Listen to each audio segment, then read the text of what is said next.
Processus de paix, une présidentielle pas comme les autres en Colombie-Bogota, le 26 mai 2018.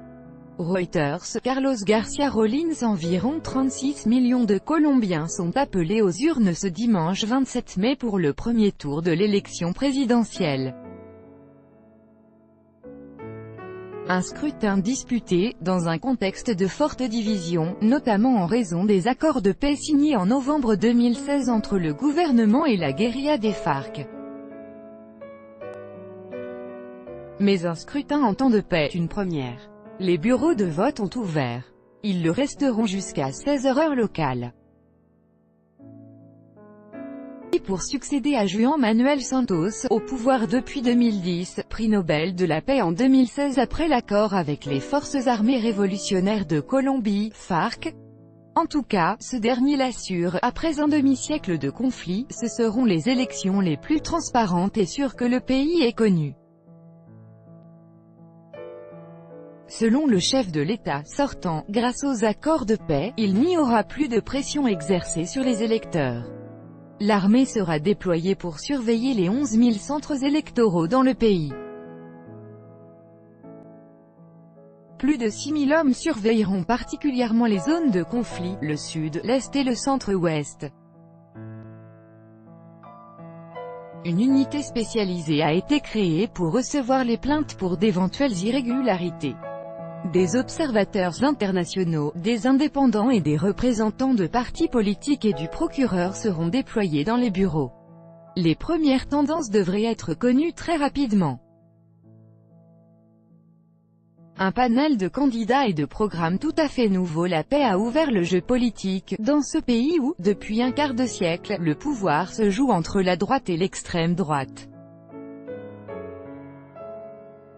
Cette année, les électeurs ont le choix entre la droite dure, la gauche et plusieurs candidatures de poids au centre. Des projets de société vraiment différents, une situation totalement nouvelle. La Colombie reste très divisée. Malgré plus de 50 ans de guerre, la droite conservatrice et son candidat, Iván Duque, promettent de revoir les accords signés avec la guérilla marxiste. Des accords qui avaient également conduit le chef des FARC, Rodrigo Londoño Echeverri au prix Nobel de la paix.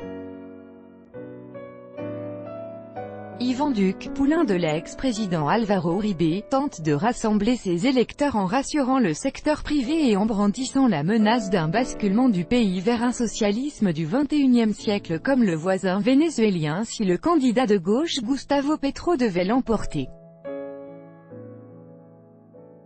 Car ce dernier, ancien maire de Bogota, a créé la surprise avec une remontée spectaculaire en quelques mois. La candidature de Gustavo Petro suscite de l'espoir parmi une frange de la population colombienne, lassée par la classe dirigeante conservatrice, qu'elle accuse de corruption et de népotisme. Les vieilles pratiques politiciennes n'ont pas forcément disparu mais il y a d'autres candidats chevronnés, de droite comme Germán Vargas Lleras, ou du centre comme Sergio Fajardo et le libéral Humberto de la Calle, qui a négocié les accords de paix pour le gouvernement. À noter, un sixième candidat absent des débats, Jorge Antonio Trujillo, pasteur évangélique, ancien sénateur.